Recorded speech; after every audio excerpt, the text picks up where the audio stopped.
जय हिंद दोस्तों and welcome back to the channel. आज की वीडियो से हम स्टार्ट करने वाले हैं जर्नल एंट्रीज को। देखो, जर्नल एंट्रीज का एक रूल होता है जिसको हम बोलते हैं golden rule of journal entry. नाम सुन के बड़ा कठिन लगता है लेकिन है बड़ा इजी, बहुत इजी है। और मैंने फर्स्ट वीडियो जो बनाई थी इस चैनल की उसमें मैंने वो सारी चीजें समझाई थी, लेकिन आज मैं फिर से उसी चीज से स्टार्ट करूंगा क्योंकि ये जर्नल एंट्रीज की मैं एक सीरीज बनाना चाहता हूँ वीडियोज की, और वो सीरीज में मैं चाहता हूँ कि हर चीज क्रमबद्ध हो। तो मैं इनको नाम दूंगा, टाइटल सेम रहेगा और पार्ट 1, पार्ट 2, पार्ट 3 से चलता रहेगा, ताकि बाद में भी कोई सर्च करे तो उसको जो भी पार्ट सर्च करना हो वो डायरेक्ट उस टाइटल को कॉपी करके आगे पार्ट का नंबर डाल के सर्च कर सकता है, तो उसको प्रॉब्लम नहीं है। इसलिए हम सीरियल वाइज चलेंगे, फिर से हर पार्ट 1, 2, 3, 4, 5, 6 जितने में बनेगा उतना हम करेंगे। एक बात पे बहुत ज्यादा तुमको ध्यान देना पड़ेगा भाइयों, और वो ये कि जर्नल एंट्री जो है ना वो अकाउंटेंसी का सबसे इंपॉर्टेंट पार्ट है। This is the most important, really very most important part of accountancy. क्योंकि अकाउंटेंसी की अगर फाउंडेशन हम बोले, फाउंडेशन का मतलब आधारशिला, यानी मकान बनता है तो पहले खड्डा खोदा जाता है, उस खड्डे में खूब पत्थर भरे जाते हैं और पूरे मकान का वजन उस पत्थरों पे भरे हुए खड्डे मतलब पत्थरों से भरे हुए खड्डे पे गिरता है।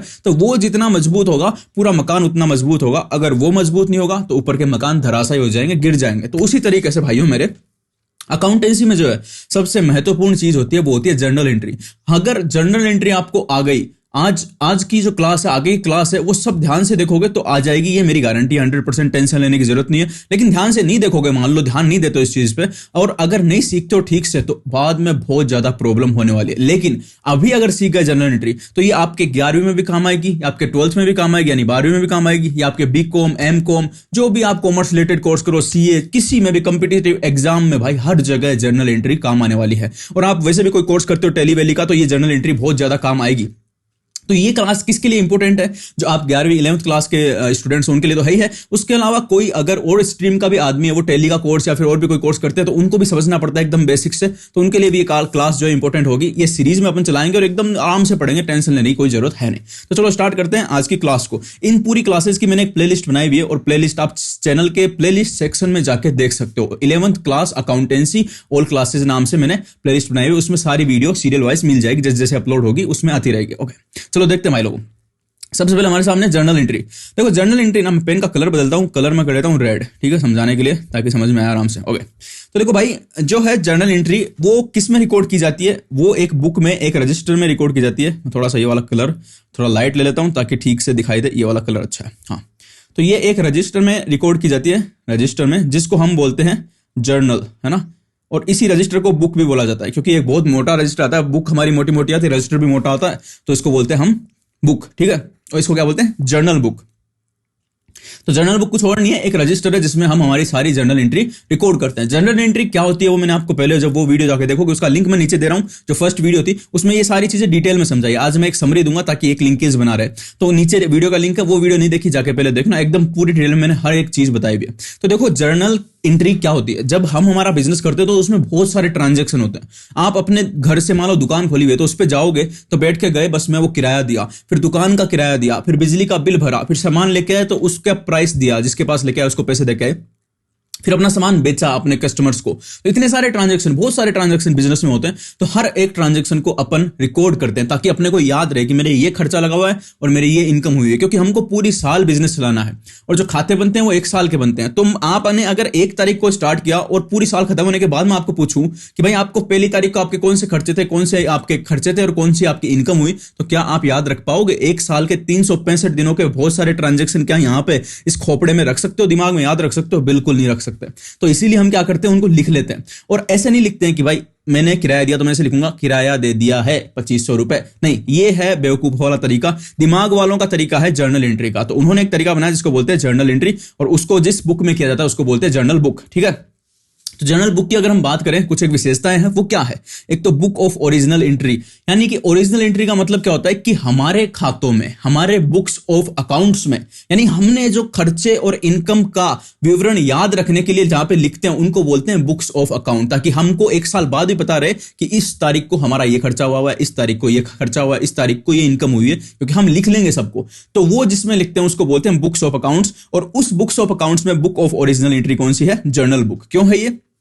क्योंकि फर्स्ट टाइम कोई भी ट्रांजैक्शन होगा बिजनेस में तो उसकी फर्स्ट टाइम जहां पे एंट्री की जाएगी वो की जाएगी जनरल में।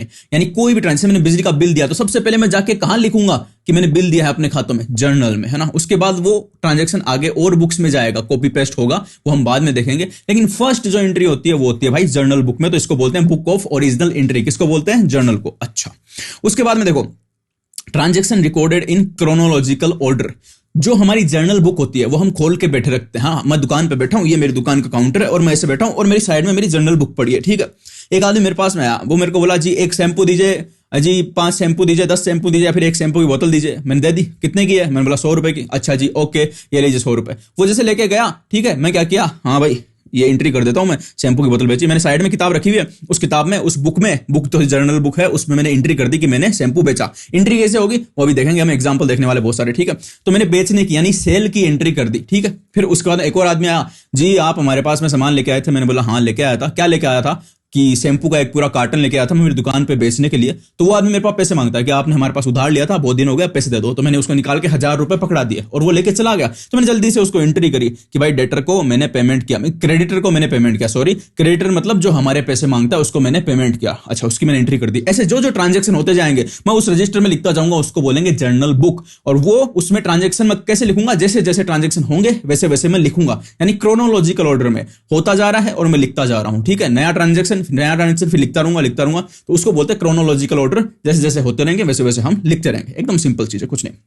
अब फॉर्मेट ऑफ जर्नल, जो जर्नल बुक होती है उसका एक फॉर्मेट भी बनाया हुआ है, एक स्टैंडर्डाइज फॉर्मेट है, ताकि सब लोग उसी तरीके से बनाए, तो दिमाग खुद को नहीं लगाना पड़े। क्योंकि अगर आप नया बिजनेस स्टार्ट कर रहे हो, आपको नहीं पता कैसे क्या होता है, तो आप सोचोगे यार मैं कौन कौन से फॉर्मेट बनाऊं। तो कुछ एक विद्वान लोग थे, दिमाग वाले लोग थे, वो बैठे एक साथ में, वो बोलते हैं हम फॉर्मेट बना के सबको दे देंगे, फिर सब वो काम में ले लेना, टेंशन लेने की जरूरत नहीं है, नो टेंशन नो फिक्र। तो बोला ठीक है तुम दे दो भाई। तो उन्होंने कौन सा फॉर्मेट पकड़ाया हमको? उन्होंने पकड़ाया ये फॉर्मेट, देखो ये रहा, ये फॉर्मेट है जर्नल का, ठीक है। यहां से लेके यहां से चालू हो रहा है और यहां तक जा रहा है, ठीक है, यहां तक जा रहा है। अब देखो क्या फॉर्मेट है। फॉर्मेट में सबसे पहले तो कॉलम्स, इनको बोलते हैं कॉलम्स, है ना। ये जो ऐसे आते हैं ना, ऐसे ऐसे देखो, ऐसे लंबी लंबी लाइन है, तो ये बीच का जो ये सारा ये कॉलम है, ठीक है। क्या है ये? कॉलम। तो ये कॉलम्स है, कितने कॉलम बनाए हुए इसमें? 1 2 3 और 4, ठीक है। फिर ये चौथे कॉलम के 2 पार्ट है, डेबिट और क्रेडिट। मैं समझाता हूं कौन सा कॉलम क्या काम आता है।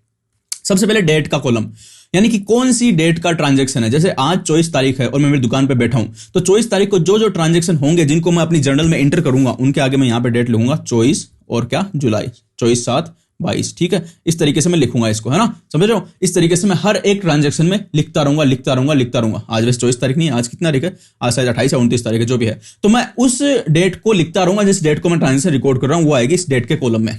पर्टिकुलर में क्या आएगी? पर्टिकुलर में हमारी आएगी जर्नल एंट्री, जो हम करते हैं ना कि ये अकाउंट डेबिट टू ये अकाउंट, जो मैंने फर्स्ट वीडियो में बताया था, लिंक डिस्क्रिप्शन में नहीं देखी जाके जरूर देखना। तो वो एंट्री हम यहां पे करेंगे इस पर्टिकुलर डब्बे में, ठीक है। उसके बाद लेजर फोलियो, एलएफ क्या है? लेजर फोलियो बोलते हैं इसको। लेजर फोलियो का मतलब ये होता है कि भाई ये जो एंट्री हो रही है जिस अकाउंट की, उसका फिर लेजर बनेगा, है ना। मतलब शुरू में ये फर्स्ट बुक है, ओरिजिनल एंट्री की बुक है, यानी कि पहली बार एंट्री तो जर्नल में होती है। फिर दूसरी बार जो एंट्री होती है ना, ये जर्नल से कॉपी करके पेस्ट करते हैं हम, है ना। फिर कॉपी पेस्ट करते रहते हैं, क्योंकि जर्नल हमारे पास पड़ी रहती है, फिर उसमें देखते रहते हैं, हाँ ये एंट्री है, इसको पेस्ट करो, ये एंट्री है, इसको भी लिख रहे हैं, ये भी लिख रहे हैं, ओ लिख, ये लिख, ये लिख, ऐसे कॉपी पेस्ट करवाते रहते हैं दूसरी बुक में। उस बुक को बोलते हैं लेजर, ठीक है। तो उस लेजर में ये एंट्री कहां पे कॉपी पेस्ट हुई वो हम यहां लिखेंगे, ठीक है। कितने नंबर के पेज पे, क्योंकि लेजर की दूसरी बुक होगी, जर्नल की एक किताब है, एक रजिस्टर है, और लेजर का दूसरा रजिस्टर है। तो हमको देखना हो कि भाई ये वाली एंट्री उस दूसरे रजिस्टर में कितने नंबर के पेज पे है, तो वो पेज नंबर यहाँ पे लिखा रहेगा। तो हमको पता चल जाएगा यहाँ पे पेज नंबर देख के, और हम उस दूसरी किताब, दूसरी बुक का उतने नंबर का पेज खोलेंगे तो हमको वो एंट्री वहां पे मिल जाएगी। वैसे ये सारी फालतू की चीजें आज की डेट में, क्योंकि सारे खाते बनते हैं कंप्यूटर में, तो इन चीजों का कोई फर्क पड़ता ही नहीं है, ठीक है। पर पुरानी सिस्टम में चल रहा है, चलने तो क्या दिक्कत है। अब आगे देखते हैं भाई, आगे अमाउंट का कॉलम है, ठीक है। अमाउंट का कॉलम, अमाउंट के कॉलम के 2 पार्ट, एक डेबिट और एक क्रेडिट। ये जो है मैंने थोड़ा सा स्टैंडर्डाइज फॉर्मेट बना दिया, मतलब बढ़िया स्टैंडर्ड का बना दिया। हालांकि जो है लोग कैसे बनाते हैं, जो पुरानी देखोगे, पुरानी सिस्टम में लोग कई बनाते हैं वो इस तरीके से बनाते हैं। अमाउंट लिखेंगे यहाँ पे, ठीक है, अमाउंट, फिर इसके 2 कॉलम बनाएंगे ऐसे, अमाउंट 2 बार अमाउंट लिखा जाएगा यहाँ पे, ठीक है। इस तरीके से देखो, यहाँ पे भी अमाउंट लिखा, यहाँ पे भी अमाउंट लिखा, फिर यहाँ पे डेबिट लिखेंगे या क्रेडिट लिखेंगे। और मैंने इसको सिस्टम को क्या कर दिया, मैंने इस कॉलम को यूं करके यूं बनाया और फिर यू बनाया, ठीक है। और फिर मैंने इस कॉलम के यहाँ पे 2 पार्ट किए, सॉरी, इस तरीके से बनाया मैंने कॉलम को, ठीक है। यहाँ पे तो मैंने लिखा अमाउंट, यानी पूरे दोनों कॉलम का एक हेडिंग हो गया और सब हेडिंग हो गया डेबिट, और क्रेडिट, तो आप किसी भी तरीके से बना सकते हो, ठीक है। आप दोनों में अमाउंट लिखना चाहो तो लिख सकते हो, एक बार ऊपर अमाउंट लिख के और फिर डेबिट क्रेडिट ऐसे बना सकते हो। मुझे ये फॉर्मेट अच्छा लगता है, ये थोड़ा स्टैंडर्ड का फॉर्मेट है, मजा आएगा आप भी इस तरीके से बनाओगे तो डेबिट में वो अमाउंट आएंगे जो जो खाते डेबिट हो रहे हैं। यहाँ पे एंट्री में जो हम करते हैं ना कि ये अकाउंट डेबिट, वो अकाउंट डेबिट, तो जो भी अकाउंट के आगे डेबिट लिखा रहेगा वो तो उसके प्राइस और उसकी जो राशि है, वैल्यू है जो भी, वो यहाँ पे लिखी जाएगी ट्रांजेक्शन की। और टू में जो जो आएंगे उनकी क्रेडिट में हम लिखेंगे, और दोनों का टोटल बराबर आएगा हमेशा, डेबिट और क्रेडिट का। ये हम अकाउंटिंग इक्वेशन वाली वीडियो में भी देख चुके हैं कि क्यों बराबर आता है टोटल, और मैं इसको सारे को प्रूव करके भी दिखाया। बैलेंस शीट इक्वेशन भी मैंने समझाई है कि बैलेंस शीट का भी टोटल हमेशा मैच होता है। सारी चीजें हम समझ चुके हैं। तो अब चलो भाई लोगों, ये जो है जर्नल एंट्री के गोल्डन रूल की जो एक रूल है कि देखो रूल्स ऑफ जर्नल एंट्री, ये रहा। मैं यहाँ पे थोड़ा सा मैंने ब्रीफ में समझाया है, संक्षेप में समझाया है। डिटेल में समझना है तो फर्स्ट वीडियो जाके देखना, उसमें मैंने सब कुछ एकदम मस्त तरीके से और पूरी डिटेल में समझाया है। यहाँ पे हम जल्दी से देखेंगे क्योंकि एक मेरे को पता है कंटिन्यूटी बना के रखनी है, क्योंकि फर्स्ट पार्ट है, फिर सेकंड, थर्ड, फोर्थ, फिफ्थ जिस भी आएंगे वो आते रहेंगे। तो हम कंटिन्यूटी के लिए वापस से एक बार ब्रीफ में देखना है, डिटेल में देखना है तो वीडियो पहले से बनी हुई, लिंक डिस्क्रिप्शन में वापस में बोल रहा हूँ, ठीक है। तो देखो रूल ऑफ जर्नल एंट्री क्या है भाई। 3 टाइप के अकाउंट होते हैं, मैं समझा चुका हूं। एक तो होता है पर्सनल अकाउंट, एक होता है रियल अकाउंट, और एक होता है नॉमिनल अकाउंट। पर्सनल अकाउंट का रूल है कि debit the receiver, credit the giver. आराम से बढ़िया रूल है। रियल अकाउंट का रूल है debit what comes in, credit what goes out. इसका और नॉमिनल अकाउंट का रूल क्या है, debit all expenses and losses, credit all income and profit. Hindi में बताऊं तो पर्सनल अकाउंट को बोलते हैं व्यक्तिगत खाता। इसका रूल है कि पाने वाले को नाम करो डेबिट द रिसीवर, और देने वाले को जमा करो क्रेडिट द गिवर। और रियल अकाउंट जो है उसको बोलते हैं वास्तविक खाता। इसका रूल है डेबिट व्हाट कम्स इन, यानी जो हमारे पास आए उसको डेबिट करो, और क्रेडिट व्हाट गोज आउट, जो हमारे पास से जाए उसको करो जमा, यानी क्रेडिट।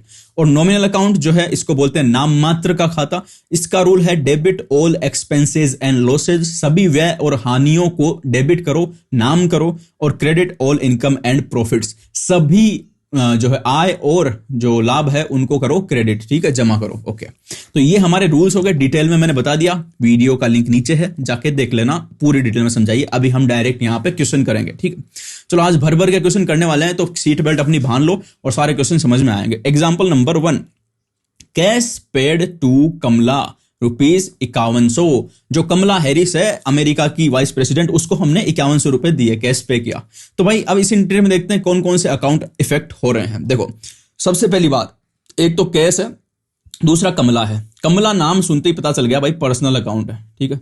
और कैश तो हमको पहले से पता है रियल होती है, रियल असेट होती है कैश हमारी, ठीक है, तो रियल होती है। तो एक तो रियल अकाउंट का रूल लगेगा, एक लगेगा पर्सनल अकाउंट का रूल, यानी एक तो लगेगा ये वाला रूल और एक लगेगा ये वाला रूल। अब देखते हैं रूल कैसे लगेगा। कैश पेड, यानी हमने कैश किसी को दिया तो हमारे पास से क्या गया, कैश गया। तो रियल अकाउंट का रूल क्या है, क्रेडिट व्हाट गोज आउट, जो जाए बाहर, हमारे हाथ से बाहर जाए उसको क्रेडिट करना है। तो ओके कर देते हैं भाई, कैश जा रहा है तो हमने लिख दिया टू कैश, ठीक है, टू कैश लिख दिया अकाउंट। ओके, अब पर्सनल अकाउंट भी एक कमला का, तो पर्सनल अकाउंट का रूल क्या है, डेबिट द रिसीवर। रिसीवर यानी जिसको मिले उसको डेबिट करो। तो यहां पे पैसे किसको मिल रहे हैं, कमला को, क्योंकि हमने कमला को पैसे दिए तो कमला ने पैसे लिए, तो कमला को पैसे मिल रहे हैं, तो हम कर देंगे कमला अकाउंट डेबिट। कितने रुपए से, 5100 से, यहां पे भी 5100 से। एकदम सिंपल सिंपल सिंपल, बहुत ज्यादा सिंपल। चलो अगली एंट्री देखते हैं हम। दूसरे नंबर किया goods sold in cash for 1,00,000 रुपए। एंट्री सबसे अच्छा तरीका एंट्री समझने का भाइयों ये है कि धीरे धीरे उनको पढ़ो और समझो एक एक चीज को। तो देखो यहाँ पे क्या क्या लिखा हुआ है, गुड्स है एक तो, ठीक है, सोल्ड यानी बेचा, माल, दो काम होते हैं माल के, एक तो खरीद के लाते हैं और एक बेचते हैं। तो हमको पता चल गया ये बेचने वाला ट्रांजेक्शन है। अच्छा किसका है, गुड्स का। इन कैश यानी भाई कैश में बेचा, क्योंकि माल मैंने बताया था 2 तरीके से बेच सकते हैं, या तो कोई पैसे लेके आए और बोले कि लो जी 100 रुपए लीजिए, 100 रुपए का सामान दे दो। और कई लोग ऐसे भी आते हैं कि भाई 100 रुपए का सामान दे दो, पैसे बाद में देंगे, तो उसको बोलते हैं क्रेडिट। जो उधार में जाए उसको बोलते हैं क्रेडिट, और कैश का मतलब नगद पैसे अगला दे के गया अपने को, ठीक है। ऑफ ₹1,00,000, 1,00,000 का माल बेचा कैश में, ठीक है, ये है हमारा ट्रांजेक्शन। अब इसकी एंट्री कैसे होगी कि भाई कैश में अगर माल बेचा है तो कैश हमारे पास आएगा, कैश का मतलब होता है नकद पैसे। तो कैश मैंने बताया रियल होता है, तो रियल अकाउंट का रूल क्या होता है, रियल अकाउंट का रूल क्या होता है, डेबिट व्हाट कम्स इन। हमारे पास आ रहा क्या है, कैश, तो debit what comes in, cash आ रहा है तो कैश को हम क्या करेंगे, डेबिट, आने वाली चीज को नाम करो। तो कैसे करेंगे नाम, कैश अकाउंट डेबिट। हो गया एक, तो एक साइड की एंट्री तो खत्म भैया, एक साइड की एंट्री तो खलास। अब दूसरी में टू में क्या करें भाई, तो इसमें लिखा goods sold in cash for 1 lakh. तो यहां बेचा क्या हमने? गुड्स, और क्या किया? सोल्ड। सोल्ड का मतलब सेल हुई हमारी, सेल। तो सेल जो होती है भाई मेरे, वो इनकम होती है, ठीक है। तो हमारा जो है नॉमिनल अकाउंट का रूल क्या है कि credit all profit and income. तो यहां पे सेल हमारी इनकम है, तो नॉमिनल अकाउंट वाला रूल लग जाएगा, इसको हमें क्रेडिट करना पड़ेगा। तो टू सेल कितने रुपए? 1 लाख रुपए। तो कौन कौन से रूल लगे? यहां पे तो लगा रियल वाला, ठीक है, ये रियल वाला मैं इस ऊपर वाले पे भी लिख देता हूं, और यहां पे लगा नॉमिनल वाला रूल। तो जरूरी नहीं है कि एक एंट्री पे सिर्फ एक वाला रूल लगेगा, हो सकता है दोनों साइड में 2 रूल भी लग जाए। इसमें हमारा कौन सा लगा था? यहां पे पर्सनल वाला लगा था। आप अगर स्क्रीनशॉट ले रहे हो तो मैं थोड़ा सा ठीक से लिख दूं, पर्सनल वाला लगा था, और यहां पे ये केस था रियल, ठीक है। ओके, अगली एंट्री देखते हैं भाइयों। गुड्स सोल्ड टू मोदी, ओ भाई मोदी जी आ गए, ऑफ ₹60,000। अब देखो मैंने एक बहुत इंपॉर्टेंट चीज बताई थी, यहां पे नहीं लिखा हुआ कि ये जो गुड्स हमने बेचा ये हमने कैश में बेचा 60,000 का या फिर क्रेडिट में बेचा, नहीं तो यहां पे कहीं देखो कैश लिखा हुआ है और ना ही क्रेडिट लिखा हुआ है। तो इस केस में एक रूल खुद को लगाना पड़ेगा कि जहां पर भी ये नहीं लिखा रहे कि गुड्स कैश में बेचा या नहीं, लेकिन उस ट्रांजैक्शन में किसी का नाम लिखा हुआ है, तो हम ये मान के चलेंगे कि वो क्रेडिट यानी उधार में हमने माल बेचा है। इस रूल को लगाने के 2 नियम है कि कहीं पे भी ट्रांजैक्शन में कैश नहीं लिखा हुआ होना चाहिए, किसी का नाम लिखा हुआ है उसके साथ में कैश नहीं लिखा हुआ है। जैसे यहां पे अगर लिखा होता कि goods sold to Modi in cash, तो नाम तो लिखा हुआ है लेकिन इन कैश भी साथ में लिखा हुआ है, तो फिर तो ये कंफर्म हो गया कि ये नकद में बेचा है हमने, लेकिन केवल नाम लिखा हुआ है। जैसे इसमें लिखा हुआ है goods sold to Modi of ₹60,000, तो हम मानेंगे ये कंफर्म कि ये जो माल बेचा गया है ये क्रेडिट यानी उधार में बेचा गया है। चलो एंट्री करते हैं। सबसे पहली तो है गुड्स सोल्ड यानी कि सेल आएगी भाई, और सेल तो हमेशा मैंने बताया ये इनकम है, तो इनकम तो नॉमिनल अकाउंट का रूल लग जाता है, credit all income and profit. तो चलो सेल को तो हम क्रेडिट कर दें, टू सेल्स अकाउंट, ये हमने 60,000 से इसको तो क्रेडिट कर दिया भाई। अब किसको बेचा? मोदी को बेचा भाई, मोदी को। तो मोदी पे कौन सा रूल लगेगा? मोदी तो एक नाम है यानी कि पर्सन है, तो इस पे पर्सनल अकाउंट वाला रूल लगेगा। और पर्सनल अकाउंट वाला रूल क्या है? Debit the receiver credit the giver. तो यहां पे मोदी रिसीवर है या फिर गिवर है, ये पता चल जाए तो हम रूल लगा देंगे। तो मोदी को माल हमने बेचा यानी मोदी को माल मिल रहा है, तो मोदी क्या है? रिसीवर है। और हम क्या करते हैं पर्सनल अकाउंट के रूल के हिसाब से? Debit the receiver. चलो कर देते हैं भाई, मोदी अकाउंट डेबिट कितने से? 60,000 रुपीज से, ठीक है। इसको फॉर्मेट में जचाना हो तो जैसे ये मोदी वाली एंट्री को हमको करना है, मान लो ये एंट्री हुई हमारी 20 जुलाई को, है ना। तो अगर इसको करना है फॉर्मेट में तो हम यहाँ पे कैसे करेंगे? देखो फॉर्मेट में बताता हूँ थोड़ा सा, एक एंट्री करके, ताकि पता चल जाए। तो मैंने बोला 20 जुलाई को एंट्री हुई हमारी, ठीक है ना। तो यहाँ पे तो हम डेट लिखेंगे 20/8/22, ठीक है। ये डेट हो गई हमारी, मेरे पास छोटी सी जगह इसलिए मैं ऐसे लिख रहा हूँ। फिर यहाँ पे हम क्या लिखेंगे? मोदी अकाउंट डेबिट टू क्या था हमारा, किसमें बेचा हमने? टू सेल्स बेची, मतलब उधार बिक्री की थी हमने, टू सेल्स। तो भाई लेजर फोलियो का नंबर लिखना है, ठीक है, कि कौन से लेजर में कितने पेज पे ये एंट्री जाएगी। तो ऐसे ही लिख देता हूं मैं काल्पनिक रूप से कि 10 नंबर के पेज पे ये गई है, पेज नंबर है, ठीक है।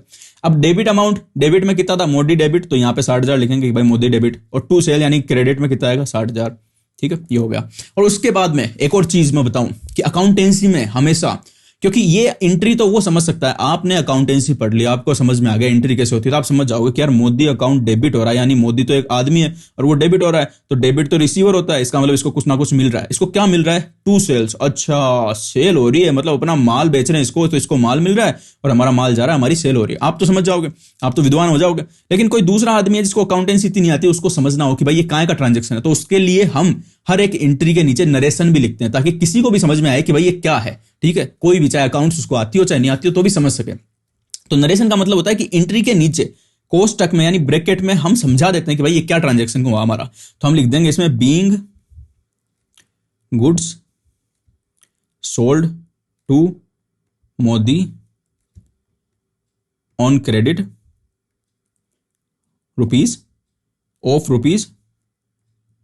₹60,000। तो अब किसी को एंट्री नहीं भी आती तो वो क्या समझ जाएगा कि हाँ मोदी को उधार में 60,000 रुपए का माल बेचा है, अच्छा ये बात है। तो फिर एसीबी भी नहीं बोल पाएगा कि दया कुछ तो गड़बड़ है, क्योंकि उसको समझ में आ जाएगा कोई गड़बड़ नहीं है, यहाँ पे तो इतने रुपए का माल बेचा गया है। तो ये इस तरीके से लिखते हैं और बीइंग हर नरेशन के आगे लिखते हैं। ये एक प्रथा चल गई है, तो हम भी इस प्रथा का पालन करेंगे। मैं हर एक एंट्री के नीचे ये नरेशन नहीं लिखूंगा क्योंकि मैं समझा रहा हूं, लेकिन आपको लिखना है, ठीक है। और कैसे एंट्री होगी उसके नीचे कोष्टक में यानी कि ब्रैकेट्स में ये नरेशन हम देते हैं, ठीक है। ओके, चलो हम कहां पे आ गए थे, हम 4th नंबर की एंट्री पे थे। 4th नंबर की एंट्री जो हमारी है वो है good sold to Kejriwal of ₹2100 for cash. और भैया ये क्या हो गया, केजरीवाल आ रहा है, मोदी आ रहा है, क्या हो रहा है पता नहीं। चलो देखते हैं क्या हो रहा है। देखो गुड सोल्ड, तो भाई ये तो सेल है, बिना दिमाग लगाए कर दो टू सेल्स, ठीक है। टू केजरीवाल, अच्छा भाई नाम आ गया, उधार में बेचा है, हाँ चलो केजरीवाल का नाम लिख दो। नहीं लिख देता हूं मैं जल्दी से, मैं लिख दूं केजरीवाल, नहीं मेरे को रोक, अरे मेरे को मत रोको यार, मेरे को केजरीवाल का नाम लिख, अरे नहीं क्यों नहीं लिखना, लिखने दो ना मेरे को केजरीवाल में लिखूं, अरे नहीं लिखना यार, क्यों नहीं लिखना। यहां पे देखो आगे इसके ये भी लिखा हुआ है फॉर कैश, नाम तो है लेकिन केस भी दे दिया साथ में, इसका मतलब ये नगद में बेचा गया माल है, उधार में नहीं बेचा गया। तो हम क्या करेंगे यहाँ पे, कैश अकाउंट डेबिट करेंगे। क्यों किया कैश अकाउंट डेबिट, क्योंकि केस कौन सी है, केस जो है वो है रियल अकाउंट है, और रियल अकाउंट का क्या रूल होता है, डेबिट व्हाट कम्स इन, तो वो हमको पैसे देखे जा रहे हैं, तो हमारे पास पैसे आ रहे हैं तो हम कैश को डेबिट कर देंगे। और ये जो है ये है नॉमिनल अकाउंट, नॉमिनल अकाउंट का रूल तो मैंने आपको बता ही दिया, credit all income and profits, तो यहां पे ये क्रेडिट हो गई, ठीक है।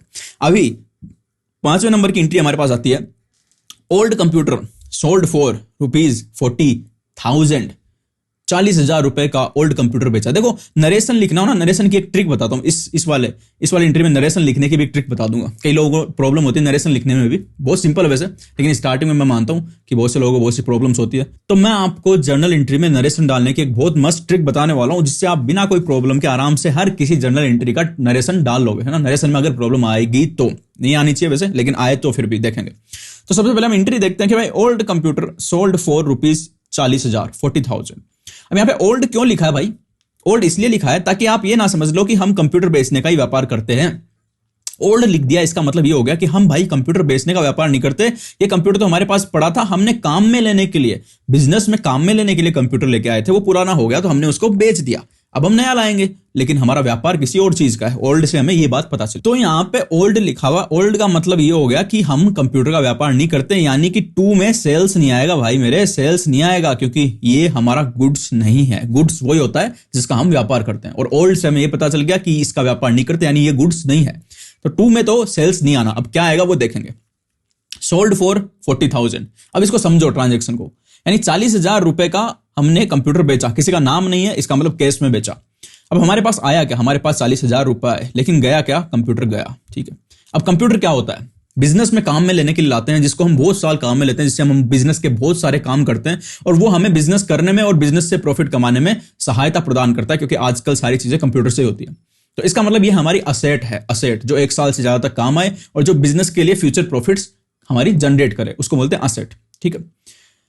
अब भाई कंप्यूटर हमारी असेट है, और जो कैश है, कैश को तो मैंने बताया आपको रियल, ये भी असेट होती है, रियल अकाउंट। तो कंप्यूटर भी रियल हो गया और ये कैश भी रियल हो गया, क्योंकि असेट सारी रियल में आती है। और रियल अकाउंट का सिंपल सा रूल है, debit what comes in and credit what goes out. जो आए चीज उसको करो डेबिट, और जो जाए चीज उसको करो क्रेडिट। तो हमारे पास में आ रहा है कैश, कैश आ रहा है, तो कैश अकाउंट डेबिट हम कर देंगे, ठीक है। कितने से करेंगे, ये लाइन आपको नहीं खींचनी, मैं भी नहीं खींचता हूं, चलो आपकी आदत पड़ जाएगी नहीं तो। 40,000 रुपए हमारे पास में आए, कैश आए, डेबिट कर दिया। टू क्या करें, क्रेडिट व्हाट गोज आउट, हमारे पास से क्या जा रहा है, हमारे पास से कंप्यूटर जा रहा है, तो टू कंप्यूटर अकाउंट, कितने रुपए, 40,000 रुपए। अब भाई नरेशन लिखना है, नरेशन नहीं आता हमको लिखना, तो ट्रिक क्या है, ट्रिक क्या है बताओ। तो देखो यहां पे जो लिखा हुआ ना आपके ट्रांजेक्शन में, कंप्यूटर सोल्ड फॉर ₹40,000, इसी को छाप दो, बीइंग कंप्यूटर सोल्ड फॉर ₹40,000, यानी जो ट्रांजेक्शन दिया हुआ उसी का पार्ट उठाओ, क्या ट्रांजेक्शन हुआ, यानी कंप्यूटर बेचा गया, तो उसको देखो यहां पे लिखा हो कंप्यूटर सोल्ड फॉर 40,000, ये हो गया ट्रांजेक्शन पूरा। तो इसके आगे बीइंग लगाओ और नरेशन में उसको छाप दो, इतना ही काम है नरेशन का, नरेशन का कोई ज्यादा काम है भी नहीं, ठीक है। अब अगली एंट्री देखते हैं हम, फर्नीचर बोट फ्रॉम पुष्पा, झुकेगा नहीं साला, ना, ऑफ ₹2,50,000। अब भाई देखो समझो यहां पे बात, क्योंकि पुष्पा चंदन का व्यापार करता है, तो हमने सोचा चलो हम भी चंदन का फर्नीचर खरीद लेते हैं। तो हम पुष्पा के पास गए, पुष्पा बोल रहा है पुष्पा पुष्पा, मतलब पुष्पा पुष्पा ठीक है फर्नीचर बेचना है। बोला हाँ बेचेंगे बेचेंगे आ जाओ। हमने बोला भाई 2.5 लाख रुपए का फर्नीचर दे दो। अच्छा 2.5 लाख रुपए फर्नीचर दे दो। पुष्पा ने हमको फर्नीचर दे दिया। अब क्योंकि यहाँ पे नाम लिखा हुआ पुष्पा का और केस नहीं लिखा हुआ कहीं पे कि इन केस इन क्रेडिट, तो हम मानेंगे कि पुष्पा ने हमको उधार दिया। पुष्पा बहुत हमसे क्या बोलते हैं प्यार इश्क मोहब्बत जो है, हमारे टर्म्स पुष्पा से अच्छे थे, तो पुष्पा ने हमको उधार में दे दिया फर्नीचर। अच्छा अब क्या करें भाई, क्या एंट्री करें? तो सबसे पहली चीज देखो क्या हो रहा है। एक चीज तो हो रही है कि फर्नीचर हमारे पास आ रहा है क्योंकि हमने बोट यानी खरीदा, और कोई चीज खरीद के लाएंगे तो हमारे पास आएगी। और फर्नीचर जो होता है भाई मेरे, वो रियल होता है, रियल अकाउंट में बताया, रियल अकाउंट का रूल लगेगा इस पे। और रियल अकाउंट का सिंपल रूल है डेबिट वोट कम्स इन, तो हमारे पास फर्नीचर आएगा क्योंकि हम फर्नीचर खरीद के ला रहे हैं पुष्पा के पास से। पुष्पा पुष्पा ठीक है, तो फर्नीचर अकाउंट डेबिट करेंगे हम क्योंकि डेबिट वोट कम्स इन। टू क्या करें? टू तो पुष्पा यार नाम लिखा हुआ है, पर्सनल अकाउंट है इसका मतलब ये, हाँ भाई पर्सनल अकाउंट है। तो पर्सनल अकाउंट का रूल क्या होता है भाई? पर्सनल अकाउंट का रूल होता है credit the giver, debit the receiver, credit the giver. तो पुष्पा हमको फर्नीचर दे रहा है, यानी पुष्पा रिसीवर नहीं है, पुष्पा तो गिवर है क्योंकि वो फर्नीचर हमको दे रहा है। तो credit the giver to Pushpa account. लो भैया सिंपल एंट्री हो गई। 2,50,000 यहां पे डाल दो, 2,50,000 यहां पे डाल दो, ठीक है। और being furniture brought from Pushpa of ₹2,50,000, ऐसा एक्स्ट्रा छाप देना बीइंग लगा के, और पूरा पूरा ये छाप देना। ये हो गया नरेशन, नरेशन एकदम सिंपल। उसके बाद 7th एंट्री देखते हैं।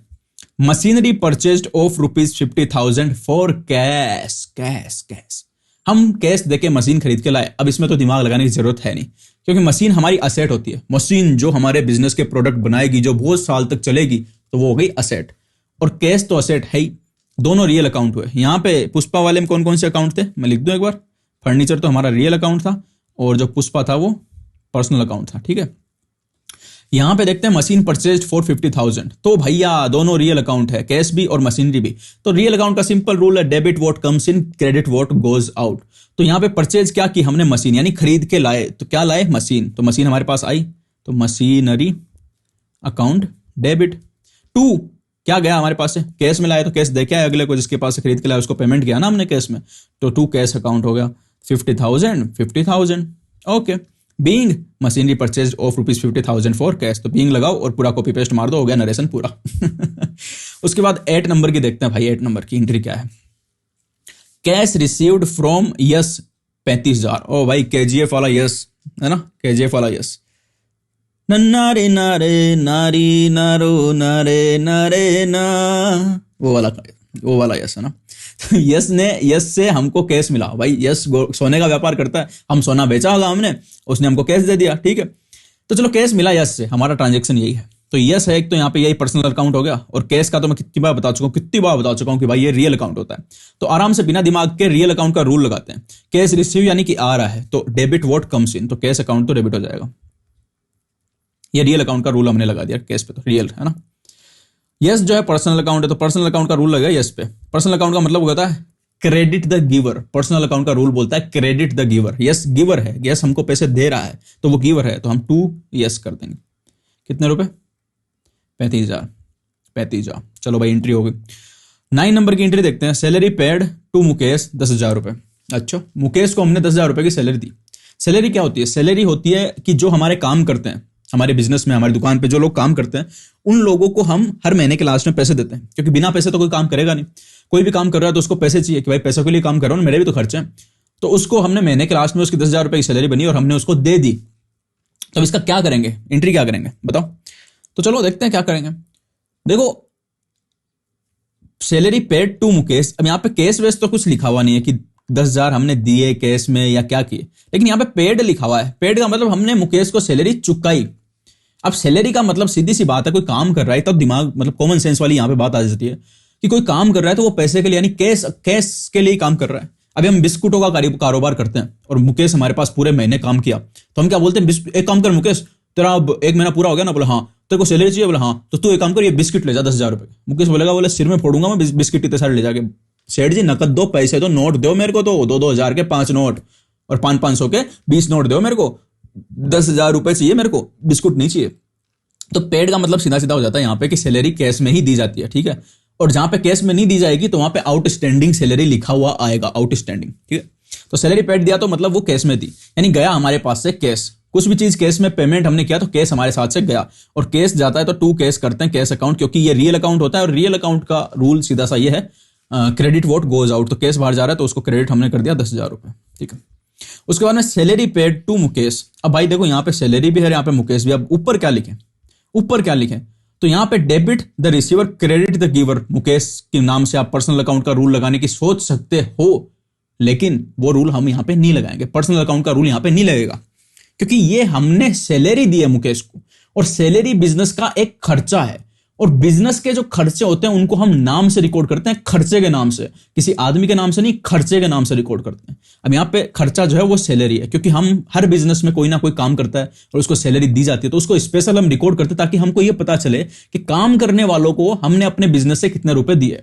तो यहाँ पे हम मुकेश का नाम नहीं लिखेंगे, यहाँ पे हम करेंगे सैलरी डेबिट। क्यों सैलरी अकाउंट डेबिट क्यों करें, क्योंकि सैलरी एक खर्चा है और नॉमिनल अकाउंट का रूल होता है debit all expenses and losses. यहाँ पे सैलरी एक खर्चा है तो सैलरी अकाउंट डेबिट करेंगे। मुकेश से कोई मतलब नहीं हमको, ठीक है। मुकेश से मतलब हमको सिर्फ नरेशन में होगा being salary paid to Mukesh ₹10,000 यहाँ पे लिखेंगे, उसमें पता चल जाएगा कि मुकेश को दी गई है, लेकिन ये आएगा सैलरी अकाउंट के नाम से डेबिट होगा, मुकेश का नाम यहाँ पे नहीं आएगा, ठीक है। अगर केस में दी है तो, अगर उधार रखी है तो उसका बाद में देखेंगे, बाद की एंट्रीज में, ठीक है। ये सैलरी कौन सा अकाउंट है, नॉमिनल अकाउंट है, नॉमिनल। और मुकेश कौन सा अकाउंट, कैश कौन सा अकाउंट है, कैश है रियल अकाउंट। तो यहाँ पे कौन से अकाउंट के रूल लगेंगे आपको पता चल गया। अच्छा 10th नंबर की एंट्री देखते हैं हम। Goods purchased from Jeetu ₹5,000। Jeetu से 5,000 रुपए का माल खरीदा। अब देखो यहाँ पे ना नाम लिखा हुआ है गुड्स परचेज, यानी माल खरीदा फ्रॉम जीतू 5,000 रुपए का। अब ये नहीं लिखा हुआ है कि क्रेडिट में खरीदा या फिर कैश में खरीदा, तो मैंने बता दिया जहां पर भी कैश नहीं लिखा हुआ रहे कहीं पे भी और किसी का नाम लिखा हुआ रहे तो हम मानेंगे क्रेडिट में खरीदा हुआ है, यानी उधार में खरीदा हुआ है। तो अगर गुड्स ये उधार में खरीदा हुआ है तो हमारे पास में क्या आ रहा है, क्या आ रहा है यहाँ पे, क्या आ रहा है, लगेगा क्या, बताओ मेरे को। वो रूल लगेगा क्या, debit what comes in credit vote goes out, वो लगेगा क्या, सोचो, दिमाग लगाओ। नहीं लगेगा। क्यों, क्योंकि परचेज की हमने, और परचेज जो है वो बिजनेस का एक्सपेंस होता है, तो यहाँ पे एक्सपेंस वाला रूल लगेगा, नॉमिनल अकाउंट वाला रूल लगेगा, क्योंकि एक्सपेंस और लॉसेज, इनकम और प्रॉफिट सारे नॉमिनल अकाउंट में कवर किए जाते हैं। तो नॉमिनल अकाउंट में एक्सपेंस का क्या रूल है कि debit all expenses and losses. तो क्योंकि परचेज हमारा एक्सपेंस है तो हम इसको डेबिट कर देंगे मेरे भाइयों, परचेज अकाउंट डेबिट, ठीक है। परचेज एक्सपेंस है तो नॉमिनल अकाउंट वाला लगेगा। टू क्या करें, जीतू से खरीदा। अब जीतू पर्सनल अकाउंट है तो जीतू हमको दे रहा है, यानी वो गिवर है, तो क्रेडिट द गिवर, ये पर्सनल अकाउंट का रूल है, ठीक है, क्रेडिट द गिवर। तो टू जीतू। देखो 3 रूल से हर एंट्री हो जाती है, कोई सी भी कर लो, बस एक बार उनको याद कर लो, समझ लो। 5,000 और बीइंग लगा के सारा कॉपी पेस्ट मार दो, गुड्स परचेज फ्रॉम जीतू ₹5,000, ठीक है। नरेशन एकदम सिंपल, एकदम सिंपल। उसके बाद में लास्ट एंट्री आज की, और भी एंट्री बहुत सारी कराता मैं, लेकिन टाइम की अपनी एक लिमिट होती है, तो चलो लास्ट एंट्री देखते हैं। लास्ट एंट्री क्या है, goods purchased in cash ₹6,000। Same goods purchase की एंट्री है, लेकिन पहले हमने जीतू से उधार में खरीदा था, अभी हम कैश में खरीद रहे हैं, यानी कैश नगद पैसे देंगे, ठीक है। तो उसकी एंट्री क्या होगी, तो भाई परचेज अकाउंट तो डेबिट होगा, क्योंकि परचेज एक खर्चा है और खर्चा नॉमिनल अकाउंट में आता है, ठीक है, नॉमिनल अकाउंट में आता है, और नॉमिनल अकाउंट का रूल है debit all expenses and losses, क्योंकि परचेज एक एक्सपेंस है तो हमने इसको डेबिट कर दिया। टू, अब टू में क्या आएगा, तो टू में हमने कैश में खरीदा है, यानी कैश हमारे पास से जारी है, और कैश एक रियल अकाउंट में आने वाली चीज है, क्योंकि कैश हमारी असेट है और असेट सारी रियल अकाउंट में आती है, ये मैं बता चुका हूं। तो टू कैश जा रहा है तो कैश को क्रेडिट कर देंगे, और क्यों कर देंगे, क्योंकि रियल अकाउंट का नियम होता है क्रेडिट व्हाट गोज आउट, तो हमारे पास से क्या बाहर जा रहा है, कैश, तो हम उसको हम क्रेडिट करेंगे। कितने रुपए, 6,000। और नरेशन एकदम सिंपल, क्या लिखना है, बीइंग, बस बीइंग लिखना है, बाकी सारा कॉपी पेस्ट कर दो, गुड्स परचेज्ड इन कैश ₹6,000, बस हो गया। तो ये हो गई एंट्री। अब हम पार्ट 2 में और पार्ट 3 में आगे जर्नल को और लेके चलेंगे, तो एकदम स्लो, एकदम आराम से एकदम समझेंगे, क्योंकि ये चीज समझना बहुत जरूरी है, इसमें भाग नहीं सकता मैं। तो एक एक चीज को डिटेल में समझाएंगे, और कोई भी डाउट हो कमेंट करके पूछना, कुछ भी समझ में आए पूछना, क्योंकि ये फाउंडेशन है, और मैं चाहता हूं ये फाउंडेशन इतनी सॉलिड हो जाए कि कोई का बाप इसको हिला नहीं सके, और इस फाउंडेशन पे आप अपनी जितनी ऊंची इमारत खड़ी करनी चाहो, जितनी ऊंची पढ़ाई करनी चाहो वो कर सको, कहीं पे कोई प्रॉब्लम आनी नहीं चाहिए, क्योंकि फाउंडेशन खराब हो जाती है तो आगे बड़ी प्रॉब्लम आती है। तो भाई लोगों, आज की वीडियो में इतनी, मिलते हैं नेक्स्ट लेक्चर में। वीडियो देखने के लिए बहुत बहुत धन्यवाद, thank you very much, good bye.